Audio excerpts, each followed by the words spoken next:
నా చేతిలో ఉన్న ప్యాకెట్ ఏంటో తెలుసా? అవేనండి ఫ్లాక్ సీడ్స్, అవిసె గింజలు. అవిసె గింజలు దేనికి వాడతారో మీకు తెలుసా? అబ్బా! మాకు తెలీదులే, నువ్వు చెప్పాలే మరి అని కోప్పడకండి. అసలు విషయం ఏంటంటే, మొన్న మా షాప్‌కి ఒక ఆయనొచ్చి అవిసె గింజలు ఉన్నాయమ్మా అని అడిగారు.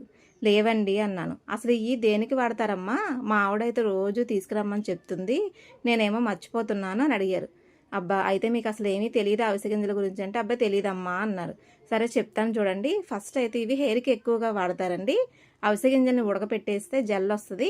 ఆ జెల్‌ని తీసి జుట్టుకి బాగా పట్టిస్తారనమాట.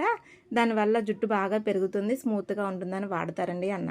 ఇక నెంబర్ 2 వచ్చేసి కొద్దిగా బెల్లం వేసుకొని లడ్డూలు కూడా చేసుకొని వాడతారండి. తింటారు చక్కగాని, అది హెల్త్‌కి చాలా మంచిదండి అని చెప్పాననమాట. ఇక నెంబర్ 3 వచ్చేసి ధనియాలు, ఎండుమిర్చి అవి వేసుకొని కారప్పొడి కూడా చేసుకుంటారండి ఈ అవిసె గింజలతోటి. అది కూడా హెల్త్‌కి చాలా మంచిది. మరి మీ వైఫ్ అయితే ఎందుకు తీసుకురమ్మన్నారో తెలీదు కదా! ఈరోజు తీసుకెళ్తారా అంటే, అబ్బో! ఇన్ని చెప్పిన తర్వాత ఎందుకు తీసుకెళ్ళనమ్మా, తప్పకుండా తీసుకెళ్తాను అని చెప్పారు. అదండి సంగతి. ఇంక నేనైతే హెయిర్‌కి వాడతాననమాట ఈ అవిసె గింజల్ని. కారప్పొడి కూడా చేస్తాను అప్పుడప్పుడు. ఈ హెయిర్‌కి వీక్లీ పెట్టుకుంటాను. ఈసారి అయితే ఎక్కువగా చేసేసుకుని ఉన్నదంతా డబ్బాలో పెట్టేసుకుని ఫ్రిడ్జ్‌లో పెట్టి స్టోర్ చేసేసుకున్నాననమాట. ఇది వాడడం వల్ల హెయిర్ చాలా స్మూత్‌గా ఉంటుంది కదా! మీరైతే ఈ అవిసె గింజలను దేనికి వాడతారో కామెంట్ చేయండి. అలాగే వీటి గురించి తెలియని ఇంకా అమాయకపు చక్రవర్తులు ఎవరైనా ఉంటే వాళ్ళకి ఈ రీల్ షేర్ చేసేయండి. అలాగే నా వీడియో నచ్చితే లైక్ చేసి నా ఛానల్ సబ్స్క్రైబ్